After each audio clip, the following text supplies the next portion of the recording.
안녕하세요. 오늘 저희는 국민의힘 대선 후보 경선 결과 그리고 그 파장에 대해 좀 깊이 들어가 보려고 합니다.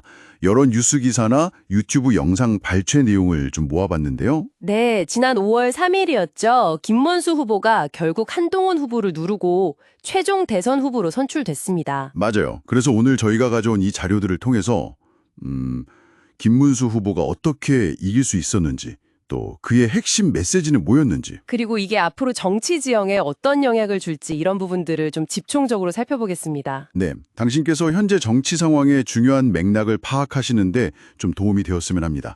자, 그럼 바로 한번 시작해 볼까요? 네, 좋죠. 우선 경선 결과부터 좀 자세히 들여다볼 필요가 있겠는데요. 그렇죠. 사실 좀 예상 밖이라는 반응도 있었잖아요. 네, 맞아요. 김문수 후보가 합산 득표율 56.53%, 그러니까 약 45만 5천 표를 얻어서 승리했습니다. 한동훈 후보는 43.47%, 한 35만 표 정도였고요. 이게 당원 투표 50%랑 국민 여론조사 50%를 합산한 거죠? 네, 맞습니다. 그리고 그 역선택 방지 조항, 그것도 적용이 됐어요. 다른 당 지지자들이 경선 결과에 영향을 주는 걸 막기 위한 그런 장치였죠. 아, 그렇군요. 근데 좀 흥미로운 게 김 후보가 당원 투표에서만 이긴 게 아니라 그렇죠. 당원 투표에서 61.25%로 과반을 훌쩍 넘겼고요. 국민 여론조사에서도 51.81%로 과반을 얻었어요. 그러니까 당신뿐만 아니라 어느 정도 민심에서도 우위를 보였다. 이렇게 해석할 수 있겠네요. 네, 일단 결과만 놓고 보면 그렇죠. 물론 본선은 또 다른 이야기겠지만 경선에서는 양쪽에서 다 지지를 받은 셈입니다. 그리고 당원 투표율도 꽤 높았어요. 한 56.6% 정도 참여했더라고요. 그렇군요. 김문수 후보 배경이 좀 독특하잖아요. 네, 그렇죠. 경북 영천 출신이고 서울대 다닐 때 노동운동에 참여해서 구속된 경력도 있고요. 그러다가 1996년에 이제 한나라당으로 입당해서 정치에 입문했죠. 삼선 국회의원에 경기도지사까지 지냈고 맞습니다. 경기 부천소사에서 3선을 했고 경기도지사를 역임했죠. 최근에는 윤석열 정부 들어서 경제사회노동위원회 위원장 그리고 고용노동부 장관까지 지냈고요. 정말 노동운동가에서 시작해서 보수정당의 대선 후보까지 상당히 파란만장한 이력이네요. 네, 그런 다양한 경험들이 이번 경선 메시지에도 좀 반영되지 않았을까 싶어요. 그럼 김 후보가 던진 핵심 메시지는 뭐였을까요? 연설 내용을 좀 보면요. 네, 연설에서 가장 강조했던 건 대한민국이 위기다라는 현실 진단이었어요. 위기론. 구체적으로 어떤 점들을 지적했나요? 민주당이 국회 다수 의석을 이용해서 뭐랄까 31명에 대한 탄핵안을 제출하고 또 자유민주주의나 시장경제라는 헌법 가치에 어긋나는 법들을 막 만들고 있다 이렇게 비판했고요. 예산 삭감을 통해서 정부를 마비시키려 한다 이런 주장도 있었던 것 같고요. 네, 맞아요. 그리고 소위 방탄국회를 만들어서 사법 절차를 방해하고 있다는 비판도 아주 강하게 제기했습니다. 특히 경쟁 상대인 이재명 민주당 후보에 대한 비판 수위가 굉장히 높았죠. 그렇죠.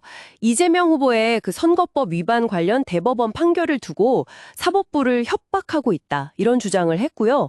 심지어 이 후보가 자신의 재판을 중단시키려는 법안을 추진하려는 의혹이 있다. 이런 주장까지 펼쳤어요. 이재명은 이미 독재자다. 민주당이 집권하면 끔찍한 독재가 될 것이다.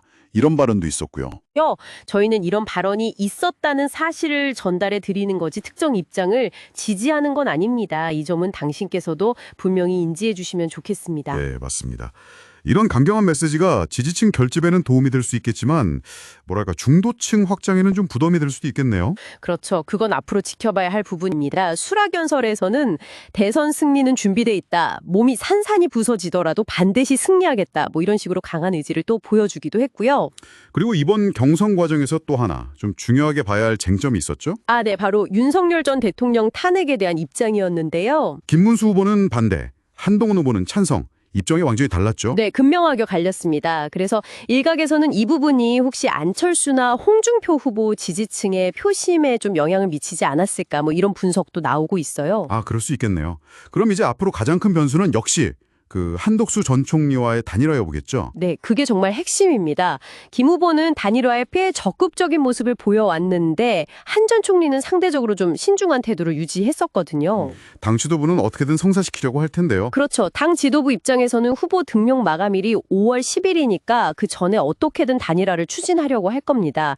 공식 선거운동이 5월 12일에 시작되고 선거일은 6월 3일이고요. 시간이 그렇게 많지는 않아요. 이 단일화가 되느냐 안 되느냐가 진짜 본선 구도 자체를 크게 흔들 수 있겠네요. 네, 정말 중요한 변수라고 봐야 합니다.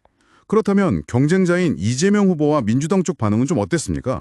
이재명 후보는 김문수 후보 선출에 대해서 헌정 질서 회복이라는 당면 과제에 완전히 반대로 가는 느낌이라 아쉽다. 뭐 이런 평가를 내놨어요. 단일화 가능성에 대해서는 좀 더 날을 세웠던 것 같은데요. 네, 김문수, 한덕수 단일화 가능성을 두고는 반헌법적이고 민주공화국을 파괴하려는 세력들끼리의 연합이라면서 아주 비판적인 시각을 드러냈습니다. 민주당 내부 분위기도 좀 살펴볼 필요가 있겠어요.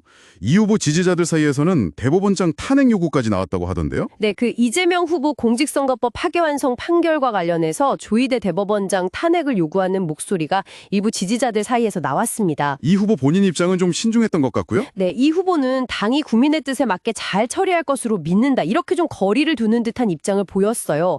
그런데 김병주 최고위원 같은 당 지도부 일부에서는 사법 쿠데타 같은 강경한 발언이 나오기도 했고요. 그 외에 이재명 후보 관련해서는 피습 모의 제보가 있어서 경호가 강화됐다는 소식도 있었고 또 지역 방문 일정도 소화하고 있고요. 네, 강원도 영동 지역을 방문해서 어민소득 증대나 수산 공익직불금 인상 같은 어촌 관련 공약들을 발표하기도 했습니다. 자, 오늘 저희가 국민의힘 대선 후보로 김문수 후보가 결정된 소식과 그 배경 또 여러 관련 자료들을 쭉 한번 살펴봤습니다. 네, 정리해보면 김 후보는 당원과 일반 여론 양쪽에서 지지를 얻어서 승리했고 민주당과 이재명 후보에 대해서는 상당히 강경한 메시지를 내놓고 있다. 이렇게 요약할 수 있겠네요. 그리고 이제 가장 큰 관심사는 역시 한덕수 전 총리와의 단일화 여부, 그리고 이게 본선에 어떤 영향을 미칠지 여기에 쏠리고 있는 상황이고요. 네, 이재명 후보 측은 이번 결과에 좀 아쉬움을 표현하면서도 앞으로 보수 진영의 단일화 움직임을 상당히 비판적인 시각으로 지켜보고 있는 것 같습니다. 자, 오늘 이야기를 마무리하면서 당신께 이런 질문 한번 던져보고 싶습니다.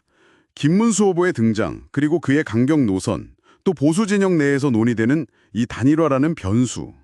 이게 과연 앞으로 대선 전국을 어떻게 이끌어갈까요? 그리고 더 나아가서 이런 정치 지형의 변화가 유권자인 당신의 선택에는 또 어떤 질문과 고민을 던져주고 있을까요?